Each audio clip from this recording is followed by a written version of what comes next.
Keema omelette तुम्ही अनेकदा खाल्लं असेल, पण खिम्यावरती चक्क 4 अंडे फोडून केलेलं ऑमलेट तुम्ही कधी पाहिले का? कधी खाल्लंय का? नाही ना? पण मित्रांनो, या रेसिपीमध्ये ना एक छोटीशी ट्रिक आहे, कारण का सगळं गणित आहे ना इथेच लपलेलं आहे, ज्यामुळे खिमा आणि अंडी दोन्ही एकदम ज्युशी शिजतात आणि त्याच्यानंतर जो काय फायनल फ्लेवर येतो ना ऑमलेटला, एक नंबर मित्रांनो, नेक्स्ट लेवलला आहे. आता ते ट्रिक काय आहे ते शेवटपर्यंत नक्की बघा. नमस्कार मित्रांनो, मी आणि माझ्या तुम्हा सर्वांचं आजच्या रेसिपीमध्ये खूप मनापासून स्वागत करीत आहोत. आजची रेसिपी आहे मटर किमा ऑमलेट. आणि तुम्ही पाहतात आपला घरचा स्वाद. आता इथे बघा, मी पॅनमध्ये तेल गरम करून घेतलेलं आहे. आता यामध्ये आपण जिरं घालूया. आता जिरं तडतडल्याच्या नंतर आपण हा कांदा घालूया.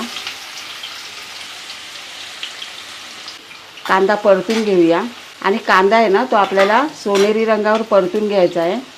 हा बघा, आपला कांदा आहे ना तो सोनेरी रंगावर झालेला आहे. आता आपण काय करूया, याच्यामध्ये आलं लसूण ठेचलेलं आहे ना ते घालूया. हे आलं लसूण सुद्धा परतून घ्यायचं आपल्याला. आता आलं लसूण सुद्धा परतून झालेलं आहे. आता यामध्ये आपण मसाले घालूया. हळद, गरम मसाला, धना पावडर आणि थोडीशी काळी मिरी पूड. आणि आता ही दही आहे ना ती सुद्धा आपण घालूया. आता परतून घेऊया आपण.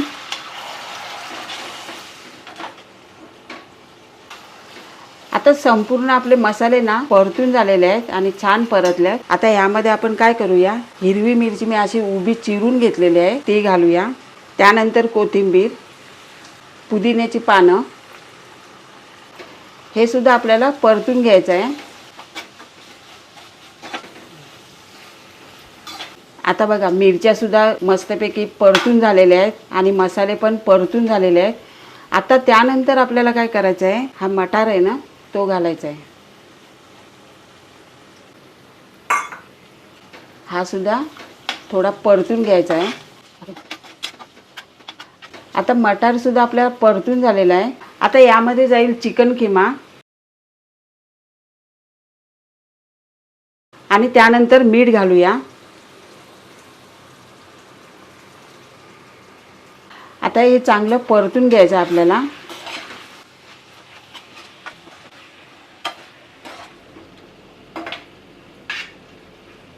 चला, आता परतून झालेलं आहे. तर आता काय करायचं आहे, 2 मिनिटाची आपल्याला वाफ काढून घ्यायची आहे. झाकण ठेवायचं आहे आणि गॅस आहे ना तो बारीक ठेवायचा आहे आपल्याला. चला, आता आपण झाकण खोलूया आणि परतून घेऊया. आता परतून झाल्याच्या नंतर आपण काय करूया, या खिम्याला ना असं पसरून घेऊया आणि आपल्याला अंडी सोडायची आहेत ना, तर असं थोडासा असा खड्डा करायचा. आता तुमच्याकडे जेवढे अंडे असतील ना तेवढे असे खड्डे मारून घ्यायचे, म्हणजे पसरणार नाही एकदम. हे बघा, असं करून ठेवायचं. आणि आता खड्डे केलेले आहेत ना तिथेच आपल्याला अंडं फोडून टाकायचं आहे. आता तुम्हाला ना एक टीप देते, कारण नंतर सगळा खेळ आहे ना तो अंड्यांचाच राहणार आहे. एकदम मस्त, कारण इथेच गेम आहे ना तो आपल्या लक्षात आला पाहिजे. पूर्ण खिमा शिजवून आहे ना अंडी सोडण्यामध्ये ना मित्रांनो काहीच मजा नाही आहे. कारण एक, खिमा करपू पण शकतो आणि त्याची चव आहे ना ती निघून जाईल. कारण 2, जर 30% शिजवला आणि बाकीचा 70% अंड्यासोबत शिजवलं ना तर खिमा ऑमलेट ज्युसी तर बनेलच, पण त्यासोबत चिकनचा आणि आपल्या मसाल्यांचा पूर्ण फ्लेवर अंड्यावरती उतरेल आणि त्यानंतर जी चव मिळेल ना आपल्याला या आजच्या रेसिपीमधून, हो हो हो, विषय हाड आहे मित्रांनो, एक नंबर. मिरची पावडर घालायची आहे. त्यानंतर थोडं थोडं मीठ घालायचं आपल्याला, कारण खिम्यात सुद्धा घातलेलं आहे. काली मिरी पूड, त्यानंतर पुदिन्याची पानं, कोथिंबीर. आता आपल्याला काहीच ढवळाढवळ करायची नाही. यावरती आपल्याला झाकण ठेवायचं आहे आणि बारीक गॅस ठेवायचा आपल्याला आणि 10 मिनिटं शिजून घ्यायचं आहे. चला, आता आपण झाकण खोलूया. आता तुम्ही पाहू शकता एकदम मस्त झालेले आहेत आणि अंडी सुद्धा मस्त शिजलेले आहेत. आता यामध्ये आपल्याला काय परतून वगैरे काय नाही घ्यायचं आहे, असंच ऑमलेट घ्यायचं आणि खायला बसायचं.